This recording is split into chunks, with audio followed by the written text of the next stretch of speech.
Welcome to Stories Mystics, your cozy space for calm and relaxation. Tonight's tale, Miss Marple and the Christmas Mystery Secret, invites you to unwind, let go of the day, and drift into peaceful rest. Join the inimitable Miss Jane Marple, the sharp-eyed spinster of St. Mary Mead, as she unravels a festive puzzle in the spirit of Agatha Christie's timeless tales. Settle in by the fire with a cup of tea, and let the gentle intrigue of an English village Christmas transport you through 5 soothing chapters, narrated with warmth and whimsy. I'd love to know, where in the world are you listening from right now? Share it in the comments below, and don't forget to subscribe for more peaceful nights with Stories Mystics. Chapter 1. The Festive Gathering. In the serene English village of St. Mary Mead, where the rolling hills met the crisp winter sky, the year 1952 drew to a close amid a gentle flurry of snow. The village, with its thatched cottages and winding lanes, seemed plucked from a bygone era, untouched by the hustle of post-war Britain. Christmas was upon them, and the air carried the mingled scents of pine, wood smoke, and baking spices. Holly and ivy adorned every doorway, and the church bells rang out with Yuletide carols, fostering a sense of communal warmth that belied the subtle undercurrents of village life. At the heart of this idyllic scene stood Mead Cottage, home to Miss Jane Marple, an elderly spinster whose frail appearance masked a mind as sharp as the icicles dangling from the eaves. Miss Marple sat by her parlour window, her knitting needles clicking rhythmically as she observed the world outside. Her blue eyes, keen behind spectacles, noted every detail.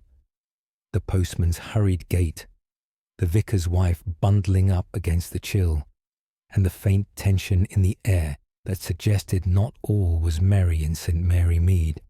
She had lived here long enough to know that villages, like people, harboured secrets beneath their placid surfaces. This Christmas Eve the village buzzed with anticipation for Sir Reginald Harrington's annual party at the Manor House. Sir Reginald, a retired colonel with a booming laugh and a moustache that bristled like a well-trimmed hedge, was known for his generosity during the holidays. His invitations extended to all, from the local gentry to the humblest villagers, creating an evening of mingled classes and conviviality. Miss Marple had received her card weeks ago, embossed with gold lettering, and she looked forward to it with quiet curiosity. Parties, in her experience, were fertile ground for observing human nature in all its foibles. As the afternoon waned into evening, Miss Marple prepared herself with care. She donned her best black velvet dress, pinned a brooch of seed pearls at her throat, and draped a woolen shawl over her shoulders. Stepping out into the snow-dusted lane, she made her way to the Manor House, her sensible shoes crunching softly on the path. The house loomed. Ahead, a grand Georgian structure with mullioned windows aglow from within. Lanterns flanked the entrance, casting warm pools of light on the arriving guests, who stamped the snow from their boots and exchanged greetings in the frosty air. Sir Reginald himself stood at the door, his portly frame clad in a tweed suit, welcoming each newcomer with a hearty handshake. Come in, come in. Leave the cold behind and join the cheer." His voice echoed through the foyer, where a massive oak staircase swept upward, garlanded with evergreen boughs and red ribbons. The air inside was rich with the aroma of mulled wine simmering on a sideboard, mingled with the earthy scent of the Yule log crackling in the immense fireplace. Miss Marple entered unobtrusively, handing her coat to a maid and slipping into the drawing-room. The space was a vision of festive splendour. A towering Christmas tree dominated one corner, its branches laden with glass baubles, tinsel, and twinkling fairy lights. Silver candelabras flickered on the mantel, illuminating portraits of Harrington ancestors who gazed down with stern approval. Guests milled about, sipping sherry and nibbling on canapes. Tiny vol au vents, filled with prawn cocktail and delicate cucumber sandwiches. Among the throng, Miss Marple's observant eye picked out the key players in what would soon become a most intriguing drama. First, there was Lady Evelyn Harrington, Sir Reginald's wife, a woman of refined elegance in her mid-50s. She moved through the room like a swan on a pond, her emerald gown shimmering under the lights, matched by the glittering necklace at her throat.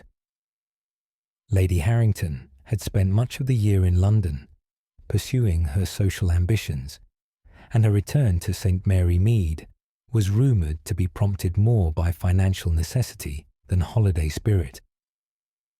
Whispers in the village suggested that her extravagant tastes had strained the family coffers, and her cool demeanour toward her husband hinted at a marriage long since cooled. Hovering nearby was Mr. Victor Langford, Sir Reginald's business partner in a venture involving post-war imports. Langford was a sleek, ambitious man in his 40s, with slicked-back hair and a smile that never quite reached his eyes. He engaged guests in animated conversation, but Miss Marple noted the way his gaze darted towards Sir Reginald, laced with a subtle resentment. The two had quarrelled recently over a failed investment in textiles, one that left Langford facing potential ruin. His motive, if one were to speculate, was as clear as the crystal punch bowl. Control of the Harrington estate could salvage his fortunes. Then there was Miss Eliza Thorne, the Colonel's devoted secretary, a quiet young woman of perhaps 30, with mousy brown hair pinned in a neat bun and a demeanour as unobtrusive as wallpaper.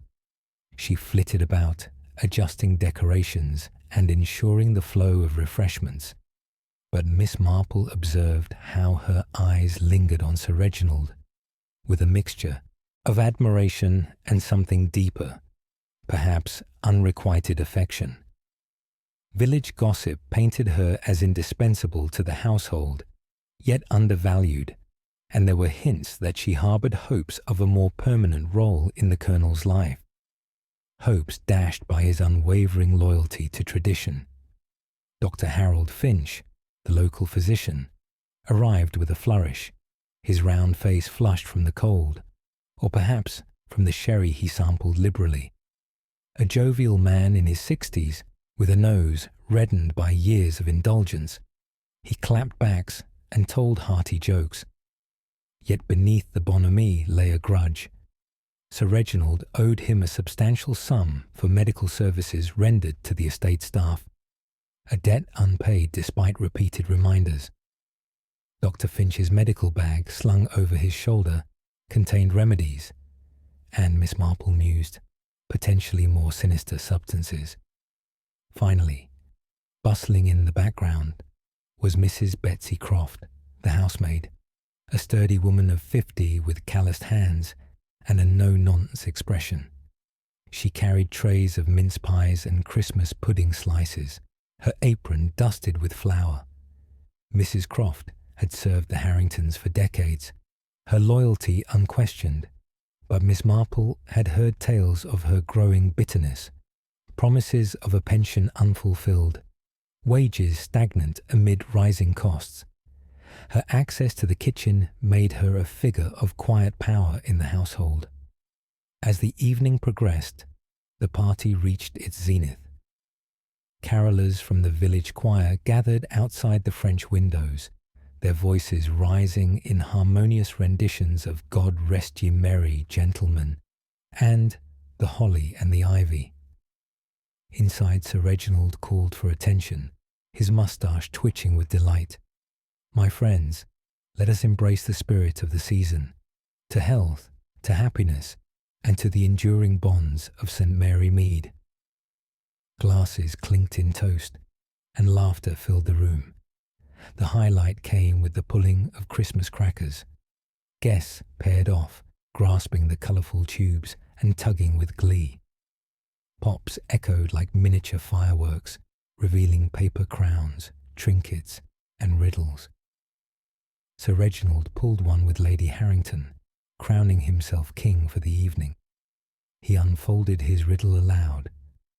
What is seen in the middle of March and April that cannot be seen at the beginning or end of either month? After a moment's pause, he boomed, "The letter R, of course." The room erupted in chuckles.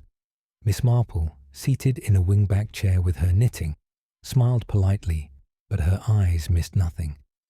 A misplaced glove on the side table, a furtive glance exchanged between Lady Harrington and Mr. Langford, Sir Reginald's slight hesitation before sipping his mulled wine. These were the everyday observations that often unravelled greater mysteries. The feast continued with slices of Christmas pudding, a rich concoction of fruits, suet, and brandy, flamed dramatically at the table. Sir Reginald helped himself to a generous portion, dousing it with extra sauce. "Nothing like a proper pud to warm the soul," he declared. But as he took his first bite, his face contorted. He coughed once, then clutched at his throat, his eyes widening in alarm. I feel unwell," he gasped, his voice a strangled whisper. The spoon clattered to the floor as he slumped back in his armchair, his body convulsing briefly before going still. Chaos erupted. Guests cried out in horror. Dr. Finch pushed through the crowd, kneeling beside the Colonel and feeling for a pulse. "He's gone," the doctor announced gravely. His joviality vanished. "Poison, I'd wager. Cyanide by the symptoms. Quick and merciless." The room fell silent, save for the crackling fire and the distant carols. Lady Harrington let out a theatrical sob, while the others exchanged shocked glances. The snowstorm outside intensified, blanketing the world in white and trapping everyone within the Manor House. Miss Marple set down her knitting, her expression one of mild concern masking deeper intrigue. "Dear me," she murmured softly, "how very unfortunate indeed, and on Christmas Eve of all times." The constable would be summoned, but for now, the festive gathering had transformed into a scene of suspicion. In the cosy confines of St. Mary Mead, a mystery had unfolded, one that Miss Marple's sharp mind was already beginning to dissect. Chapter 2. Whispers in the Snow.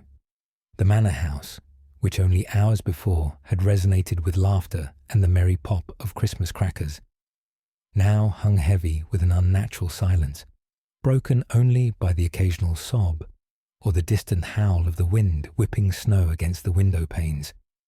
The grand drawing room, still adorned with its festive trimmings, the glittering tree, the wilting holly garlands, felt like a stage set for a tragedy rather than a celebration.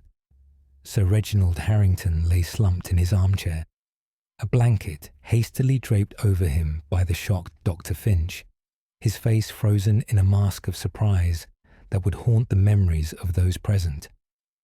Miss Jane Marple, ever the epitome of quiet composure, remained seated in her corner. Her knitting needles paused mid-stitch as she absorbed the scene.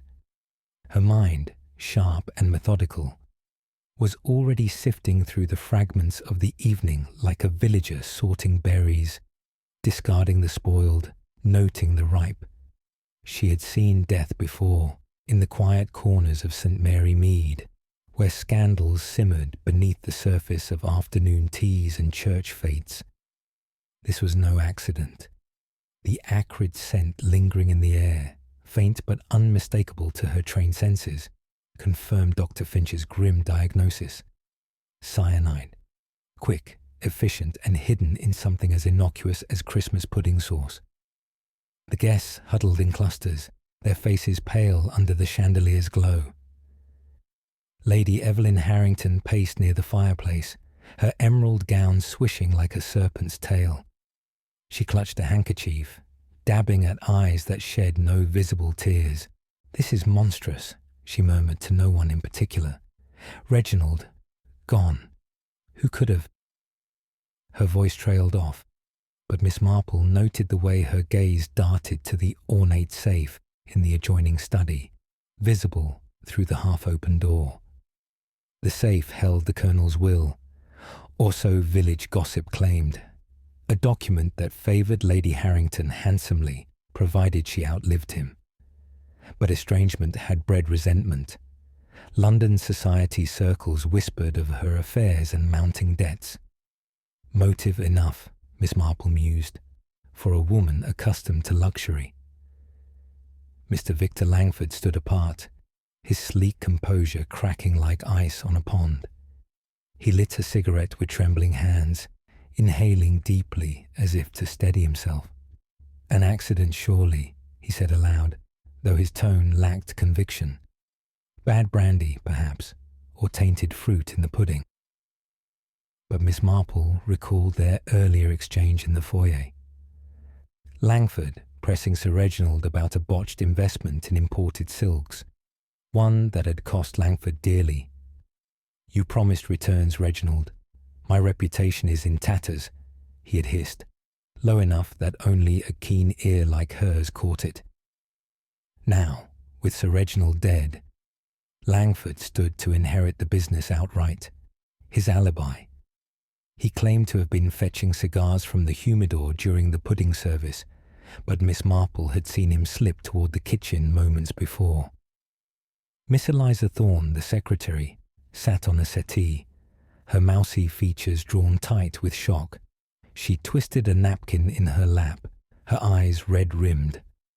"He was so vital, so full of plans," she whispered to Dr. Finch, who nodded sympathetically while packing his medical bag.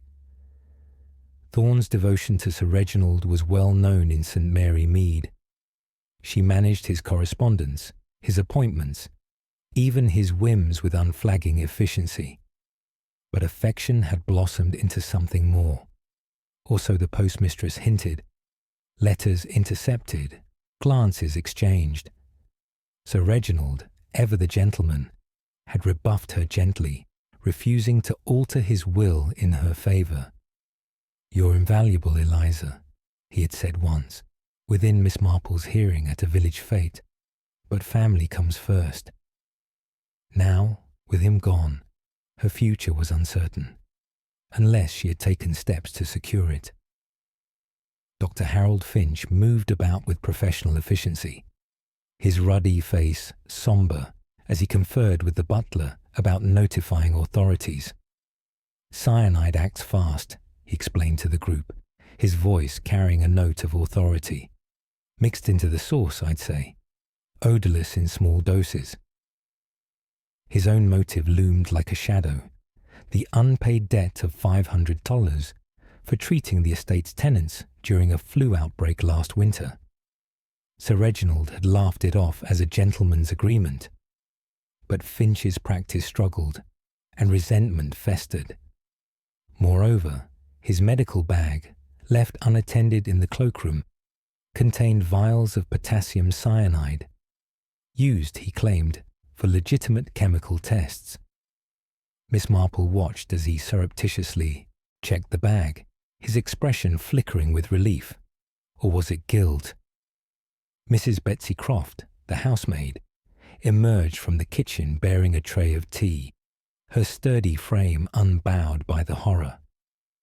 "Something to steady the nerves," she announced gruffly, pouring steaming cups with hands that barely trembled. Croft had been with the Harringtons since girlhood, her loyalty as steadfast as the Manor House itself. Yet Miss Marple knew from tea-time chats with the vicar's wife that promises of a generous pension had evaporated amid Sir Reginald's financial woes. "Worked my fingers to the bone," Croft had grumbled once at the village shop. "And for what? A pittance and a pat on the back." Her domain was the kitchen, where the pudding had been prepared. Access unquestioned, opportunity ample. The storm outside raged on, piling snowdrifts against the doors and windows, isolating the manor house like a ship at sea. Word had been sent to the village constable, but the roads were impassable by car. It was young Inspector Derek Craddock who arrived first, bundled in a greatcoat and arriving by sleigh pulled by a sturdy farm horse. He stamped snow from his boots in the foyer, his boyish face set in determination. New to St. Mary Mead from the county force, Craddock was eager to prove himself, though Miss Marple sensed his inexperience in the way he fumbled his notebook. "No one leaves," he declared, surveying the room. "This is now a crime scene. I'll need statements from everyone." He approached Lady Harrington first, his questions blunt. "When did you last see your husband before the incident?" She replied coolly. "We pulled a cracker together. He seemed fine." But Miss Marple noted her fingers tightening on the handkerchief, a telltale sign of nerves. Craddock moved on to Langford, who stubbed out his cigarette. "I was in the humidor. Ask anyone." The inspector jotted notes, then turned to Thorne. "You handled the desserts?" She shook her head. "No, that was Mrs. Croft. I was arranging the carols."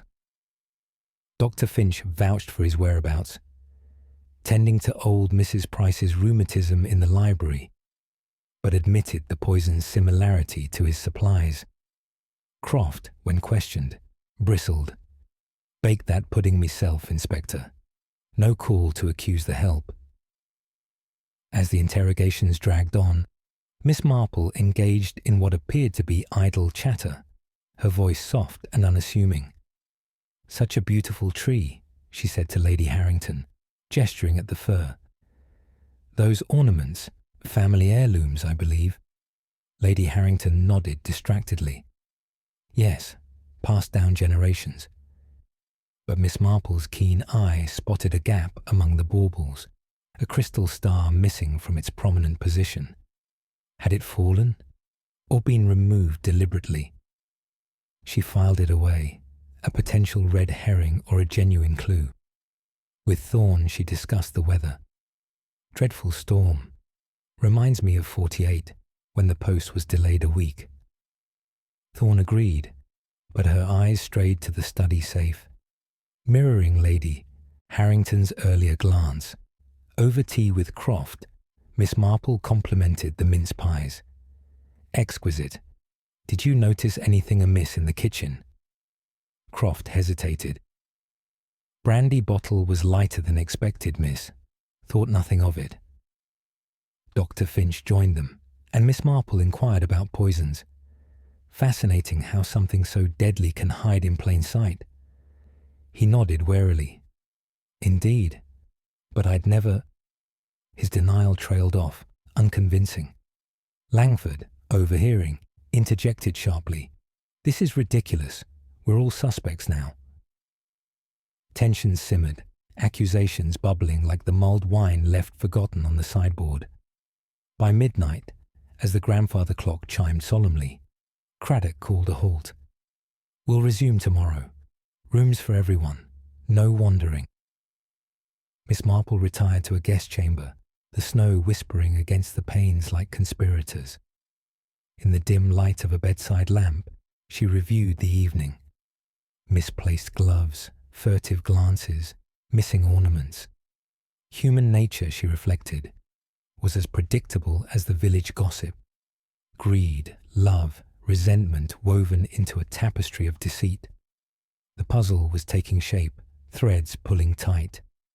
But in the cosy confines of the manor house, amid the fading echoes of Christmas cheer, danger lingered.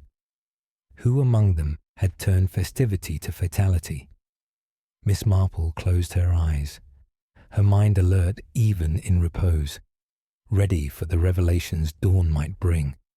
Chapter 3. Hidden Clues and Misdirection. Christmas morning broke over St. Mary Mead with a deceptive serenity, the sun rising in a pale blue sky, and casting a golden glow on the fresh blanket of snow that had fallen overnight. The village stirred slowly, church bells pealing a joyful summons to matins, but at the Manor House the atmosphere was anything but celebratory. The grand old building, with its ivy-clad walls and chimney pots puffing smoke into the crisp air, held its inhabitants captive, not just by the drifts blocking the lanes, but by the weight of suspicion that had settled like frost on every soul within. Miss Jane Marple awoke early in her assigned guest room, the eider-down quilt pulled snug against the chill. She had slept fitfully, her mind turning over the events of the previous evening like pages in a well-thumbed novel. Rising with the dawn, she dressed in her practical woolen skirt and cardigan, pinning her brooch with steady hands. Before venturing downstairs, she paused at the window, gazing out at the pristine landscape. Footprints marred the snow in the garden below, fresh ones leading toward the greenhouse at the edge of the property. How interesting, she murmured to herself. Someone else couldn't sleep. Descending the oak staircase, Miss Marple found the household in a state of subdued activity. The butler, a stoic man named Jenkins, had lit fires in the grates, and the scent of fresh coffee mingled with the lingering aroma of yesterday's feast. In the breakfast room, a sideboard held platters of kedgeree, toast, and marmalade, but appetites were scant. Lady Evelyn Harrington sat alone at the table, stirring her tea absently, her elegant features drawn with fatigue. She looked up as Miss Marple entered, offering a wan smile. "Miss Marple, did you manage any rest? This dreadful business." "Enough to refresh an old woman," Miss Marple replied gently, helping herself to a slice of toast. "The village will be abuzz, I imagine. Such tragedies ripple far." Indeed, as if on cue, a knock echoed from the front door. Jenkins admitted a delegation of villagers bearing baskets of condolences, mince pies from the baker, a fruitcake from the vicar's wife, even a bottle of elderflower cordial from the postmistress. "Terrible news," they murmured, eyes wide with curiosity masked as concern. "Poor Sir Reginald. If there's anything we can do." Inspector Craddock, who had spent the night in a spare room, joined them soon after, his uniform rumpled, but his resolve firm. "Thank you, good people," he said, accepting the offerings. "But no one enters or leaves until we've cleared this up." The villagers departed reluctantly, no doubt to spread the tale at church. Craddock turned to the assembled suspects, who trickled in one by one. "We'll continue questioning today, and searches, rooms, grounds, everything." Miss Marple, ever unobtrusive, excused herself under the pretense of needing fresh air. Bundled in her shawl, she stepped out into the garden, the snow crunching underfoot like sugar. The air was invigorating, carrying the faint tang of wood smoke from distant cottages. She followed the footprints, large, masculine ones she noted, to the greenhouse, a glass-domed structure where Sir Reginald had cultivated exotic orchids and ferns, a hobby from his colonial days. The door creaked open at her touch, releasing a humid warmth that fogged her spectacles. Inside, the air was thick with the scent of earth and blooms. Miss Marple wandered the aisles, admiring the vibrant petals that defied the winter outside. But her eyes were drawn to a workbench cluttered with pots and tools. There, half hidden beneath a trowel, lay a small glass vial, its label faded but legible. Potassium cyanide for laboratory use. She didn't touch it, of course. That was for the inspector. But she noted the residue inside, crystalline and deadly. "How very careless," she whispered. Whose footprints had led here? Dr. Finch's, perhaps, given his access to such chemicals. or Mrs. Croft's, who tended the plants on occasion. A red herring, maybe, planted to mislead. Returning indoors, Miss Marple found tensions simmering like a kettle on the boil. In the drawing room, Mr. Victor Langford argued heatedly with Lady Harrington. "You can't seriously think I had anything to do with this," he snapped, his sleek hair dishevelled. "Reginald and I had our differences, but murder? Absurd." Lady Harrington's eyes flashed. "Differences? You mean the way you bled him dry with your failed schemes? And that glance you gave him last night? Pure venom." She turned to Inspector Craddock, who observed from the sidelines. "Inspector, he was near the kitchen before the pudding was served. I saw him." Langford retorted, "And you, parading back from London like a queen, demanding more money. Everyone knows your taste outstripped the estate's income." The accusation hung in the air, drawing nods from Miss Eliza Thorne, who hovered nearby, her mousy demeanor cracking with emotion. "Perhaps it was despair," Thorne suggested timidly, her voice barely above a whisper. "Sir Reginald confided in me. He was melancholic about the holidays, missing his youth." But Miss Marple knew that for a falsehood. The Colonel had been in high spirits, planning a New Year's jaunt to the seaside. Thorne's words seemed designed to deflect, her eyes avoiding the group as she fiddled with her sleeve. Dr. Finch interjected with a forced chuckle. Now, let's not jump to conclusions. Cyanide could come from anywhere, rat poison even." But his joviality rang hollow, especially when Craddock revealed a discovery from his morning search. A threatening letter in Sir Reginald's desk drawer. "Pay what you owe, or face the consequences," the inspector read aloud, his brow furrowed. The handwriting was disguised, blocky and crude, but it pointed squarely at Finch, whose debt was public knowledge.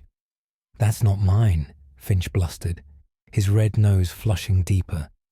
"Anyone could have written it, planted it to frame me." "Indeed," Miss Marple thought, glancing at the paper. It matched the stationery from Thorne's desk, a subtle detail she had noted earlier during a casual peek into the study, a clever misdirection, perhaps by someone eager to shift blame. Mrs. Croft bustled in with luncheon trays, cold ham, pickles and cheese, her face set in grim determination. "Eat up," she grunted. "No sense starving over this." As the group sat uneasily, Miss Marple engaged her in conversation. "Such trying times, Mrs. Croft. You must have seen many Christmases here." The maid nodded, her calloused hands pouring tea. "Aye, miss, but none like this. Baked that pudding with me own hands. Fine ingredients, no shortcuts." "Did you notice anything odd?" Miss Marple inquired innocently, buttering a roll. Croft paused, her eyes narrowing. "Well, the brandy bottle for the sauce. It was tampered with, lighter than I'd left it. Thought maybe evaporation, but now..." "Ah, a crucial clue. The poison likely introduced via the brandy sauce, not the pudding itself, allowing the culprit to target Sir Reginald specifically, knowing his fondness for extra drizzling." The afternoon wore on with more interrogations.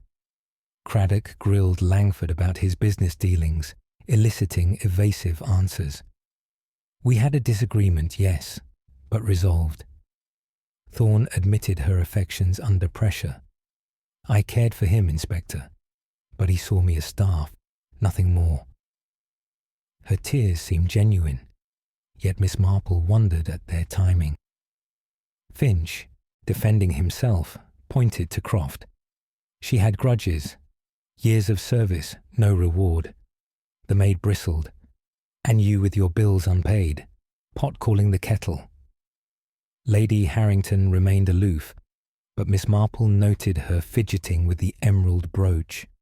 A nervous habit, perhaps, or a sign of deeper involvement. As evening descended, the snow began to thaw slightly, dripping from the eaves like reluctant tears. Carolers arrived at the door, a group of villagers bundled against the dusk, their lanterns bobbing like fireflies. They sang Silent Night and We Three Kings, their voices a poignant reminder of the world's continuity beyond the Manor House's woes. The suspects gathered at the windows, listening in silence, the melodies weaving a temporary truce. Miss Marple stood apart, her mind piecing together the fragments. The vial, the letter, the tampered brandy, the missing crystal star from the tree. Riddles, like the one from the cracker, seen in the middle of March and April. The letter R, hidden in plain sight. So too were the clues, embedded in everyday observations, misdirections leading away from the truth. Retiring early, she reflected on human frailties. Greed masquerading as ambition, love twisted into jealousy, resentment festering like an untended wound. The puzzle was clarifying, threads knotting into a pattern. But in the warm, insular world of St. Mary Mead, where neighbours knew each other's secrets yet politely ignored them, the revelation loomed. Tomorrow would bring unravelling, she sensed, as surely as the melting snow revealed the earth beneath. Chapter 4. Unravelling Threads.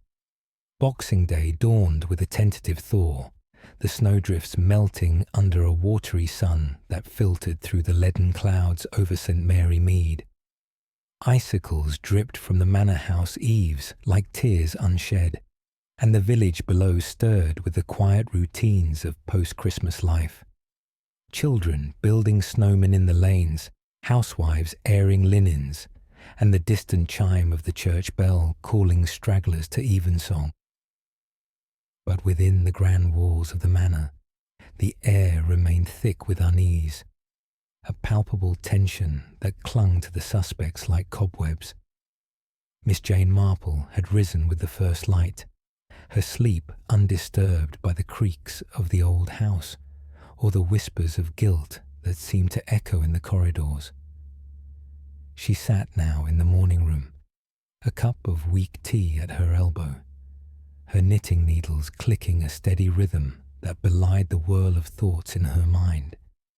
The puzzle was nearing completion. Threads that had seemed disparate were beginning to knot together. Human nature, she reflected, was much like her wool. Tangled at first glance, but with patience, one could follow the strands to their source. Inspector Derek Craddock joined her shortly, his youthful face etched with frustration. He had spent the night poring over notes, his inexperience showing in the way he rubbed his temples. "Miss Marple," he greeted her, sinking into a chair. "This case is a right muddle.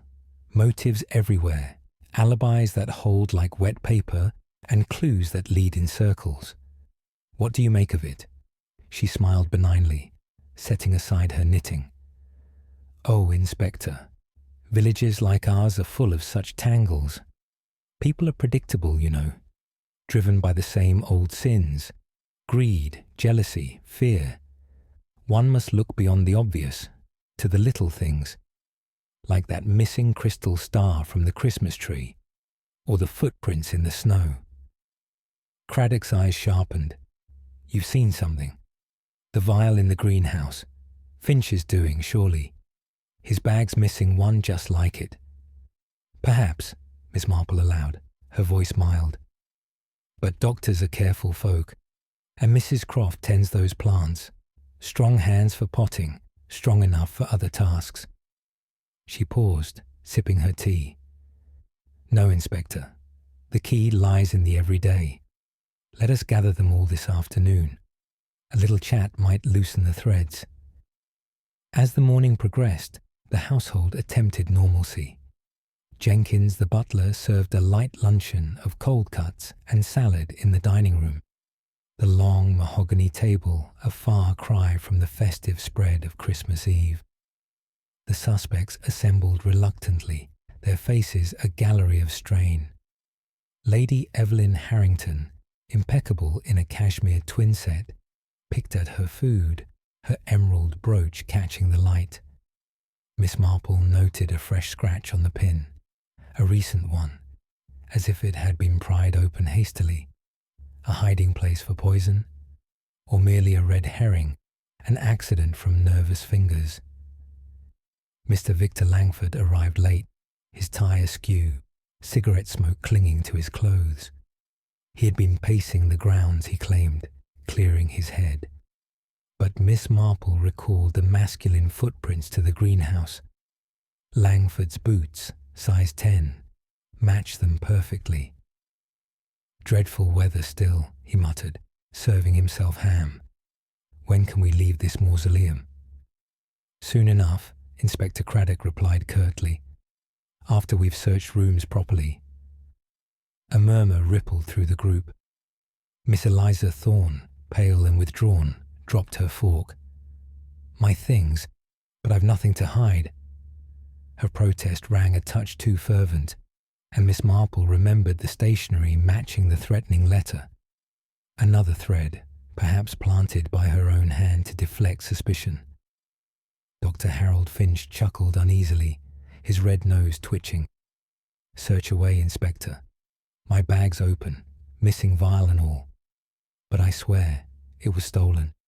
Slipped out during the party chaos. His alibi for the cracker-pulling moment held, tending to a guest's headache in the library. Yet Miss Marple had glimpsed him near the kitchen earlier, fetching a nip of brandy for his patient. Mrs. Betsy Croft served the meal with her usual efficiency, her apron starched despite the circumstances. More tea, miss? She asked Miss Marple, her voice gruff but kind. As she poured, Miss Marple engaged her softly. You must be exhausted, Mrs. Croft. All this on top of the holidays. The maid nodded, glancing at the others. Aye, and him promising me a bit extra in his will. Gone now, like smoke. Bitterness edged her words, a motive laid bare. But her hands, rough from years of scrubbing, showed no chemical burns from handling cyanide. Post-luncheon, Craddock conducted the searches, starting with Lady Harrington's suite. She protested vehemently, her poise cracking. This is an outrage, my private affairs. But the inspector was thorough, uncovering little save for stacks of unpaid bills from London modistes, confirmation of her financial woes.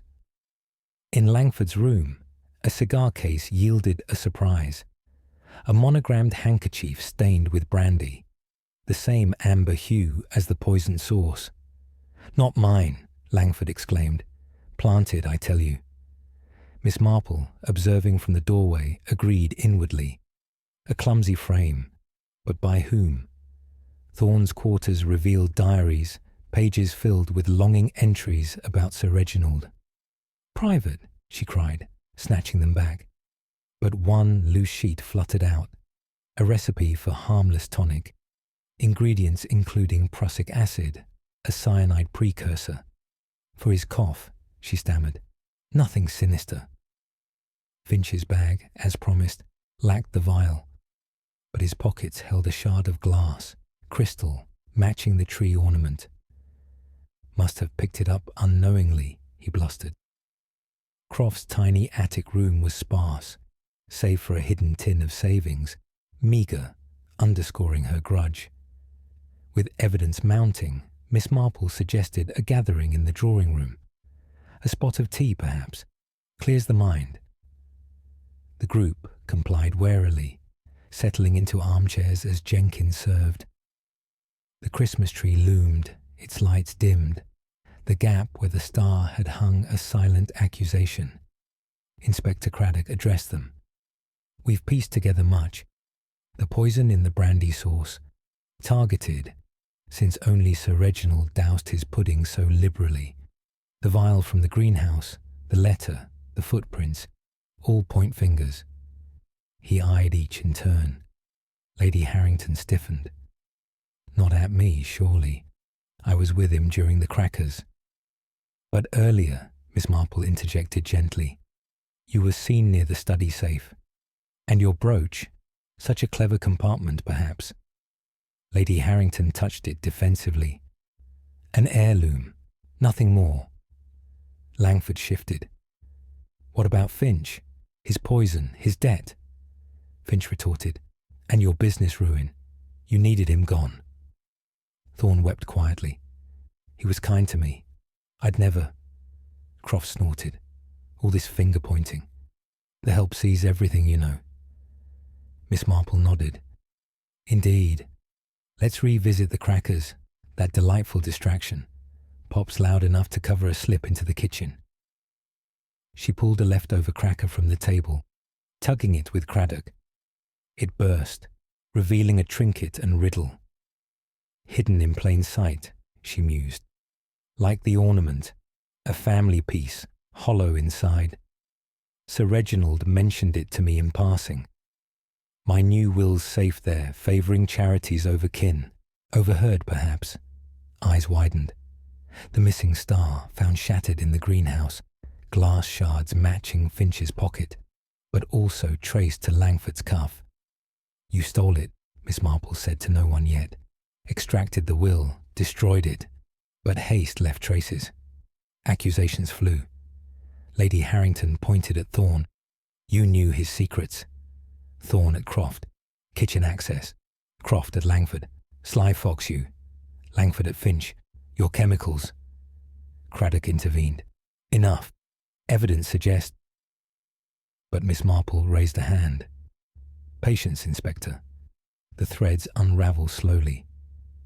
She recounted observations, the tampered brandy, noticed by Croft, but acted on by another.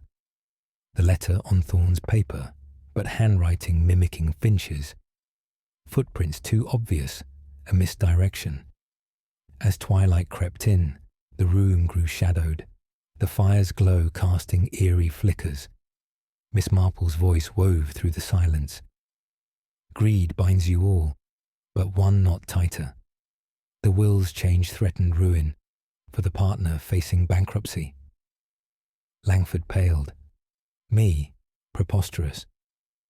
Yet your boots match the prints. You argued with him, learned of the ornament, slipped out during carols. Poison from Finch's bag, stolen earlier. Handkerchief in your case, your own, stained in haste. He protested, but Craddock produced a will fragment from Langford's fireplace, charred but legible. Defeated, Langford slumped. But wait, Miss Marple paused. No full confession yet. Doubts lingered. Was it truly him, or another layer? The puzzle twisted still. The evening ended in watchful quiet, suspicions simmering. Miss Marple retired, her mind alert. Tomorrow's revelation would tie the ends, or snap them. Chapter 5. The Yuletide Revelation. The afternoon of Boxing Day waned into a soft twilight, the sun dipping below the frost-laced hills of St. Mary Mead and casting long shadows across the Manor House. The snow, now partially thawed, revealed patches of emerald lawn beneath, as if the earth itself were awakening from a troubled dream.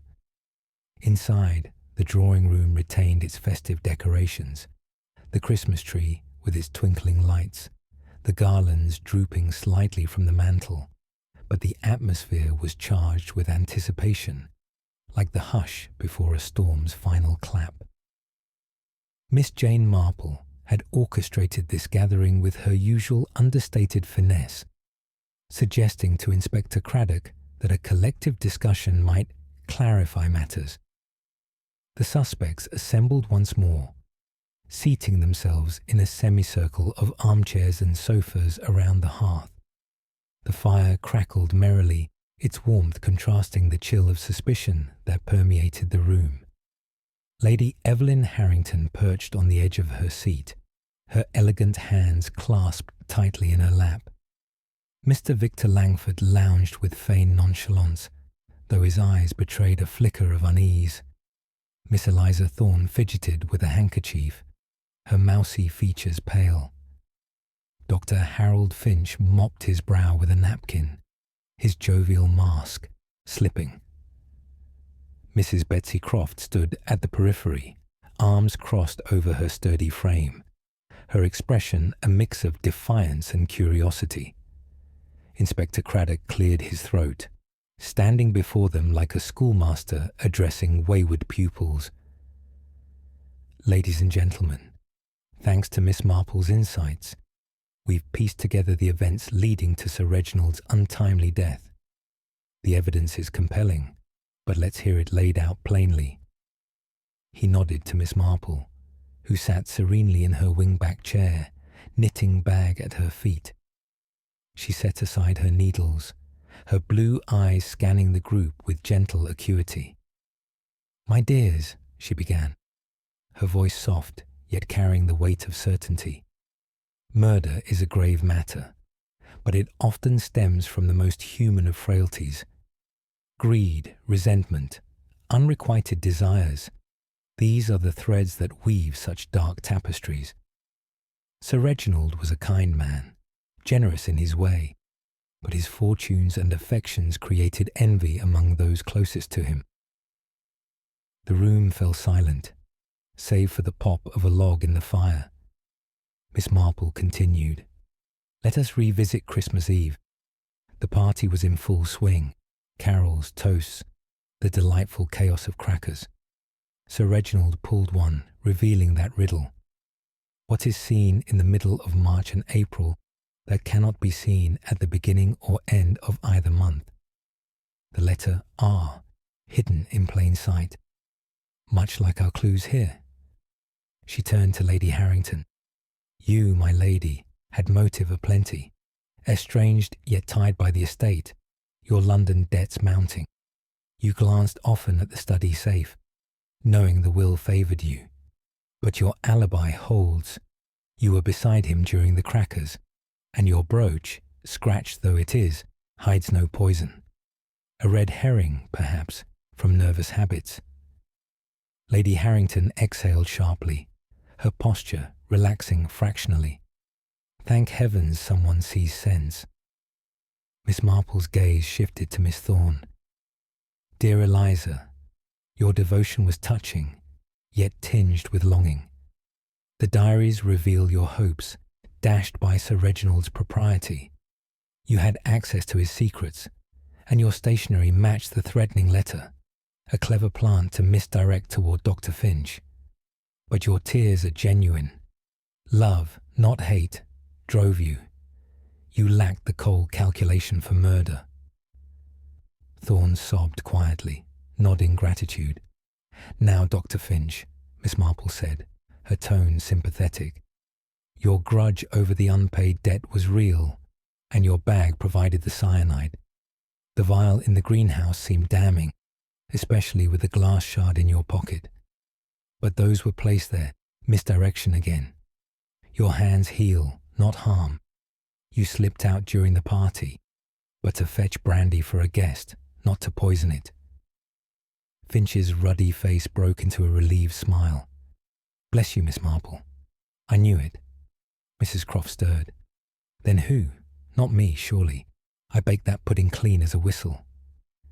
Miss Marple smiled warmly. "No, Betsy, not you. Your bitterness over the pension is understandable. Years of service undervalued. You noticed the tampered brandy bottle, a vital clue. But your loyalty runs deep. You wouldn't betray the house you've tended so faithfully." All eyes turned to Mr. Langford, who stiffened, his sleek composure fracturing. "This is absurd. I've been framed. The handkerchief, the will fragment." "Ah, Mr. Langford," Miss Marple said softly. "There we have it. The threads converge on you. Your business partnership soured. The failed investments left you in ruin, desperate for control of the estate. Sir Reginald confided in you about his new will, favouring charities, cutting you out entirely. You overheard him mention hiding it in the crystal star ornament, a family heirloom with a secret compartment." She paused, letting the words sink in. "During the caroller's song, you slipped out. Your size 10 boots, leaving those footprints in the snow to the greenhouse. There, you shattered the ornament, extracted and destroyed the will, but a fragment escaped your notice, later found in your room's grate. The cyanide, stolen from Dr. Finch's bag earlier, when it was unattended in the cloakroom. You knew Sir Reginald's habit of drowning his pudding in extra brandy sauce. Your opportunity to dose the bottle in the kitchen amid the cracker distractions. Langford's face paled, sweat beading on his brow. Preposterous. No proof. But there is, Inspector Craddock interjected, producing a small evidence bag. This shard from your cuff, matching the ornament, and witnesses placing you near the kitchen. The handkerchief in your cigar case, stained with the poisoned brandy, your own carelessness. Miss Marple nodded. The threatening letter? Your forgery, using Thorne's paper to point at Finch. The vial left in the greenhouse, a hasty attempt to frame him further. But human nature betrays us. Greed makes one overlook details, like the riddles lesson, truth hidden in the midst. Langford slumped, defeated. It was ruin or this. He promised prosperity, then changed the will. I didn't mean for it to go so far. His confession spilled forth, detailing the desperation, the impulsive act. Craddock summoned constables via telephone. The lines cleared with a thaw, and Langford was led away. The clink of handcuffs a sombre note. With justice served, the room exhaled collectively. Lady Harrington rose, composure restored. Miss Marple, how can we thank you? You've saved us from suspicion's shadow. Merely observation, my dear, Miss Marple replied modestly. Villages like St. Mary Mead teach one to see the patterns in people, much like knitting a scarf, one stitch at a time. As evening fell, the group dispersed. Thorne and Croft shared a tentative embrace, bonds forged in ordeal. Finch offered medical checks, his bonhomie returned. Lady Harrington pondered the estate's future, perhaps with newfound humility. Miss Marple declined a ride, preferring the walk home through the crisp air. The village lights twinkled like stars, carols, drifting from cottages. At Dane Mead, she settled by her fire, resuming her knitting. Human nature, she mused aloud to the empty room, as enduring as the seasons. Greed may chill the heart, but truth warms it anew. The Christmas mystery resolved, St. Mary Mead returned to its cosy rhythms, teas, gossip, the gentle pulse of community. And Miss Marple, ever vigilant, knew that peace like snow could blanket secrets, but spring always revealed them. And so concludes our tale, dear listeners. Thank you for accompanying Miss Marple through this Yuletide intrigue. May your own mysteries be mild, your fires warm, and your Christmases filled with joy unmarred. Until we meet again in the pages of another puzzle, farewell.